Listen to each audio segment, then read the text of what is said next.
Tidak ada satupun yang disajikan di atas meja. Memang timbul beberapa keanehan. Dan itu tadi, ini sudah sepakat. Saya tadi minta izin ke mereka. Saya akan sampaikan ini ke depan publik. Sebelum nanti kalau ada pertanyaan, saya hanya ingin kesepakatan saja. Kita semua ada di sini dan termasuk UGM telah menjadi korban. Saya tadi bilang, ya. Jadi inilah yang namanya korban Mulyono. Nah, saya buka ini kaosnya dan.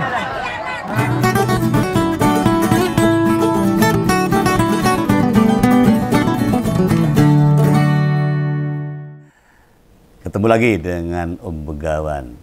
Saya lagi pengen ini ikut-ikutan ngomongin ijazah palsu, tapi sebenarnya males.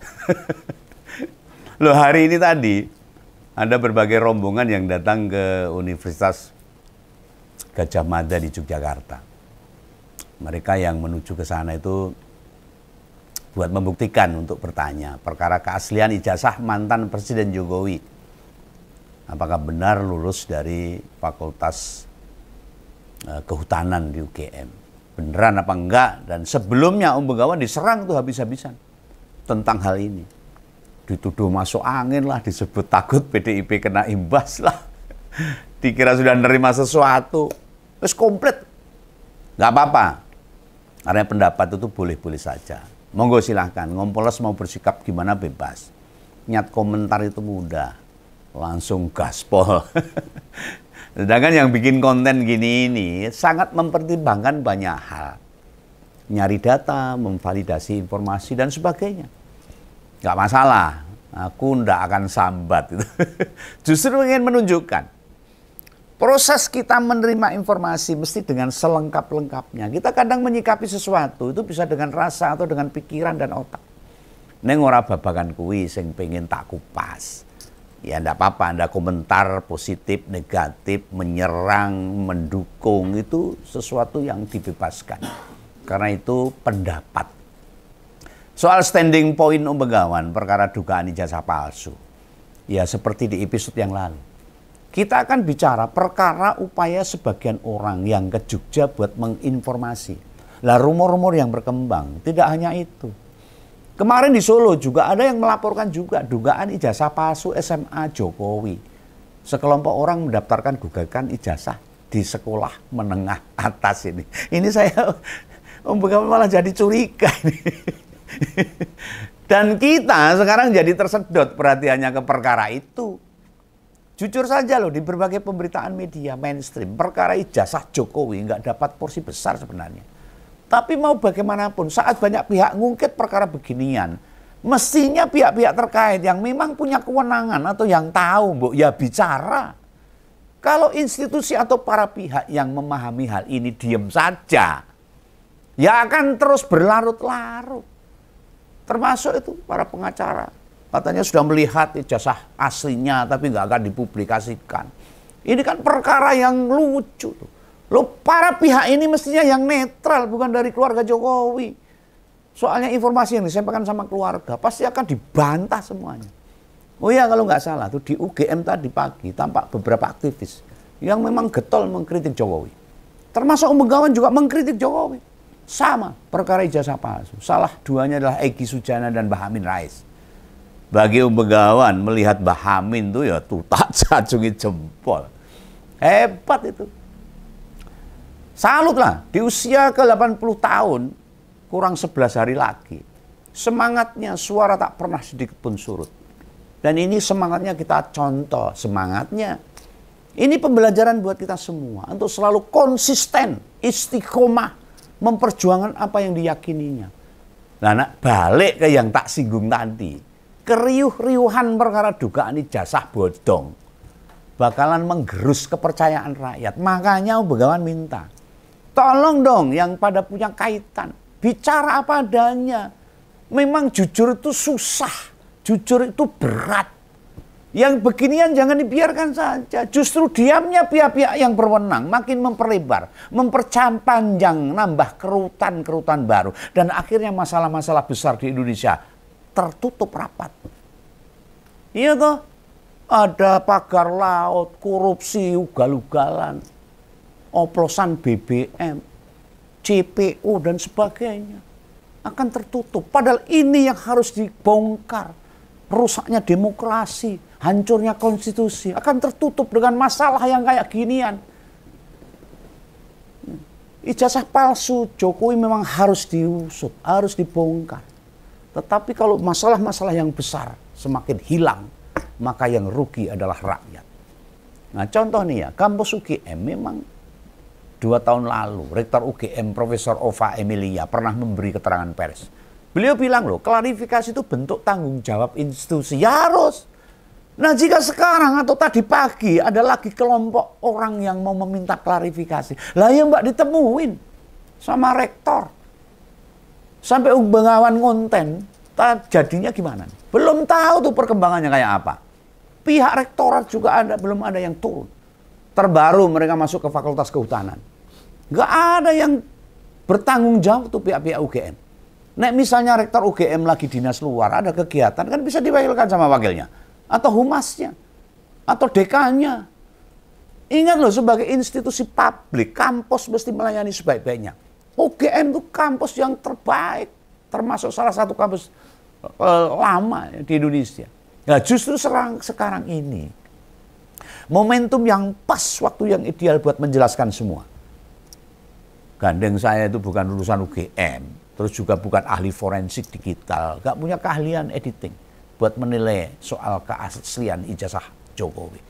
Tapi jika itu memang disinyalir ijazah Jokowi palsu, ya harus diungkap, harus dibongkar. Ini memalukan negara, memalukan rakyat bangsa Indonesia, jumlahnya 280 juta orang ini. Lalu sebagai pihak kan sudah menyampaikan berbagai kejanggalan ijazah maupun skripsi Presiden ke-7 itu. Dan penemuan-temuan hasil forensik dari berbagai pihak. Andai kan UGM membuka diri menerima warga yang pengen tahu, tunjukkan saja. Lu bilang menolak menerima tamu, apalagi nutup pintu. Pikiran rakyat kan jadi tekankan dinding. Andai kata humasnya sibuk, bisa minta tolong sama dekan Fakultas Kehutanan. Di mana itu fakultas itu? Jokowi kuliah waktu itu. Buat menerima warga yang datang. Hah? Kita nggak boleh antipati, berpikir negatif berlebihan. Yang pada gerutuk ke UGM tadi, niatnya nggak baik. Jangan gitu. Jangan ya dek. Yang gerutuk ke UGM itu punya niat baik. Untuk menjelaskan kepada masyarakat. Agar negara itu tidak malu. Agar negara itu tidak dipermalukan. Mereka itu justru membantu mencari kebenaran informasi. Tinimbang dibahas-bahas. Ora wis-wis. Nek dekannya sibuk kan ada wakil dekan, humas dekan, termasuk ketua jurusan. Buat ngebantu, memperlihatkan, menunjukkan beneran Jokowi pernah kuliah di sana apa tidak. Dan lulus atau tidak. Nek kuliah tak ya iso, nek ra lulus. Nah sehingga rakyat yang mau melihat langsung, paling tidak mengenai kebenaran ijazah, itu bisa divalidasi. Neng yo tak jamin. Ijazah asli kena disimpan yang bersangkutan. Maksud ijazah asli disimpan neng kampus UGM. Ya harus disimpan oleh mahasiswa yang lulus. Sebagai bentuk pengarahan ketika dia kuliah. Nek duwe. Lo yang didatangi ke universitas bisa ditunjukkan data pendukungnya. UGM itu misalnya daftar mahasiswa. Kasihkan. Yang seangkatan sama Jokowi. Dokumen administrasi juga banyak kan. Termasuk salah satunya presensi hadir kuliah. Hah? Atau hasil skripsi, kan ada itu. Kopian hasil skripsi yang disimpan di perpustakaan. Pasti buku data mahasiswa, wes kucel. Sudah bertahun-tahun. Bisa puluhan tahun lepek dan sok menguning. Justru andai data, buku data warnanya kayak begitu, menunjukkan keaslian, wes kumel kuning itu. Termasuk pula bisa diperlihatkan. Skripsi asli Jokowi. Sebab kabarnya skripsi asli itu disimpan di tempat tersendiri. Presiden. Yang ada di perpustakaan UGM. Itu kopian yang di sana itu. Loh kampus merasa, usai Jokowi jadi presiden, bakal yang banyak yang penasaran. Pengen tahu kok. Kayak apa skripsi seorang presiden ketika dia jadi mahasiswa. Hah? Bisa juga itu dokumen penguat. Misalnya data mahasiswa di fakultas dari jurusan, bukti-bukti universitas yang lain. Banyak. UGM bisa memperlihatkan, sulit kayak gitu tuh. Kenapa UGM mempersulit hal-hal seperti itu? Kayak surat pernyataan orang tua, KRS, kartu rencana studi. Bila ada, terus bukti bayar kuliah dan sebagainya. Kan banyak. Kan waktu zamannya Jokowi kuliah tahun 80-an, seangkatan dengan Begawan. Semua masih manual. Dokumen-dokumen itu diperlihatkan saja lah. Beneran ada apa enggak? Gak mungkin dong bayar kuliahnya transfer waktu itu. Bisa juga disajikan daftar mahasiswa yang lulus bersamaan. Ada buku kelulusan.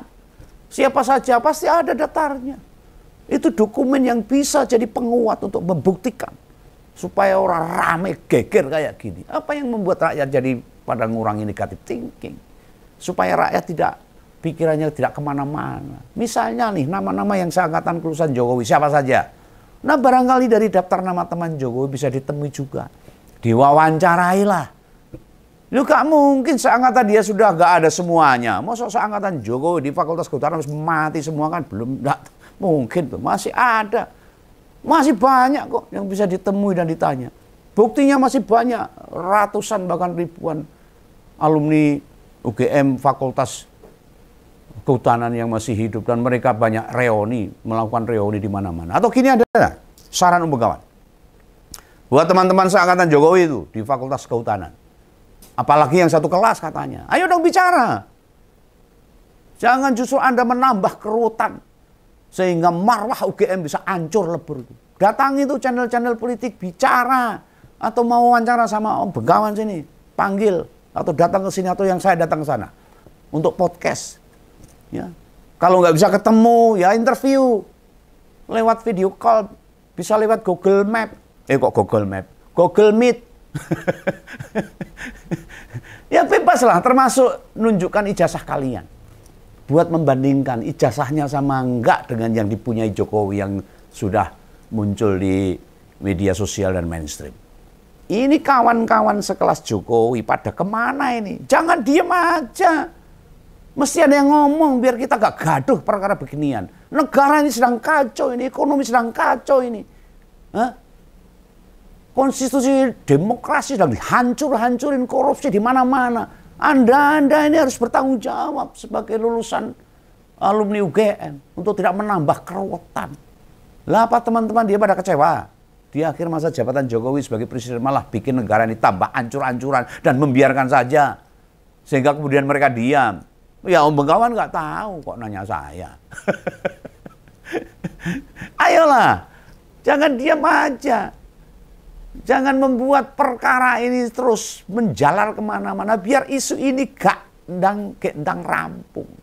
Tidak menghabiskan energi kita. Nek perkara ijazah sing palsu, itu kan teknis. Bisa direkayasa loh. Kepalsuan tuh. Namun nek namanya teman seangkatan, kan orang iso dipalsukan. Teman satu kelas itu orang gampang loh. Ya bisa sih orang dibayar buat ngaku jadi teman Jokowi, tapi kan susah. Bisa saja. Tapi si teman ini sebelum menceritakan kesaksiannya, mesti cerita alamat tinggalnya. Ben bisa diverifikasi dan divalidasi. Kita bisa nanya ke tetangganya, beneran nggak Pak Anu itu dulu lulusan UGM? Misal Keti itu juga bertanya ke adik atau keluarga dia lah. Apakah benar dia pernah kuliah seangkatan di Fakultas Kehutanan UGM? Dan sebagainya. Loh, selain kampus dan teman, ini pihak KPU juga bisa dikonfirmasi. Waktu dulu di KPU Solo itu, KPU Jakarta dan KPU Republik Indonesia. Jangan nanya yang sekarang menjabat, tapi yang pernah menerima pendaftaran Jokowi saat mencalonkan diri. Jangan-jangan dulu nyalonkannya daftarnya cuma ijazah SMA. Ya kita nggak tahu toh. Nah kalau SMA-nya ya mungkin benar-benar punya. Saya punya teman seangkatannya Jokowi di Solo. Misalnya nih di KPU Solo yang nanya komisioner KPU Solo tahun 2005. Lalu di Jakarta nanya komisioner tahun 2012 dan KPU Republik Indonesia nanya yang menjabat tahun 2014. Apakah mereka setelah menerima berkas pendaftaran melakukan verifikasi dokumen ke UGM? Lalu waktu ke UGM apa yang ditunjukkan oleh kampus itu? Loh yang KPU RI periode 2019 atau KPU Solo 2010. Oh, KPU Solo itu 2019 Nggak usah ditanya, sebab kan itu periode kedua Jokowi menjabat. KPU 2010 menjabat kedua, mungkin tidak melakukan verifikasi faktual ke kampus. Komisionaris KPU udah diganti. Yang lumayan mesti dimintai atau cerita, itu KPU Solo 2005. Kan waktu itu Jokowi belum jadi siapa-siapa itu. Sehingga penyelenggara pilkada harus beneran memastikan kebenaran dokumen yang diserahkan saat pendaftaran. Di luar UGM dan KPU, ada banyak pihak lain yang juga bisa dikonfrontir, dikonformasi, ditanya-tanya. Beneran nggak? Jokowi itu kuliah tekan rampung apa ora? Ya? Wisuda ning UGM apa ora? Jangan keluarganya, pasti tidak akan dipercaya. Kan dia pernah muda juga tuh, punya teman, ngekos pula, dan soporti duwe pacar di sana. Ayo mana cerita itu, nggak diem. Tetangga kos, ibu kos, konco dulan, konco wedangan, teman naik gunung, sebagainya. Siapa tahu malah teman satu kamar di kos-kosan. Kan bisa juga ditanyai. Atau tetangga rumah saat Jokowi mahasiswa. Dia pasti sering ngobrol, cerita di kuliahnya gimana. Sing genahi do penasaran. Nek waktu kuliah di pacar orang gayeng. Itu bisa ditanya. Neng ya, Mbo, apakah teman-teman tetangga Sohib atau Besti mau cerita apa enggak, saya enggak tahu. Nek gak gelem cerita, ini malah dadi aneh. Gak mungkin lah sampai Jokowi daftar calon wali kota blas gak ada tetangga atau teman yang pernah bergaul sama Jokowi. Ini pengakuan kalian ditunggu banyak orang. Dan supaya dugaan ijazah palsu gak membiar. Belasah-belasah neng ngendi-endi. Andai beneran sekali lagi umpama kejadian kemudian terbukti Jokowi gak pernah kuliah. Atau kuliah gak pernah lulus dari UGM. Ya semua yang membantu dan mensukseskan penipuan ini mesti dikenakan hukuman berat. Termasuk misalnya ada petinggi-petinggi partai atau elit-elit partai yang terlibat. Jangan sampai dokumen atau perjalanan hidup seorang, apalagi yang kemudian buat bertarung di politik itu hasil rekaan alias rekayasa untuk kemenangan, untuk menuju kekuasaan. Begawan tidak akan mentolerir semua ini dan pasti tak kupas habis-habisan.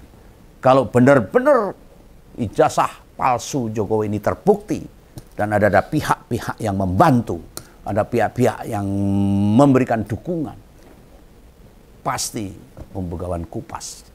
Dan kalau perlu gugat, hukum mereka berat karena telah menipu bangsa ini dan mempermalukan bangsa ini pada dunia. Begawan prihatin. Oke ya, jadi jangan salah paham. Salam Begawan, salam mengembol. Jangan lupa subscribe. Dadah.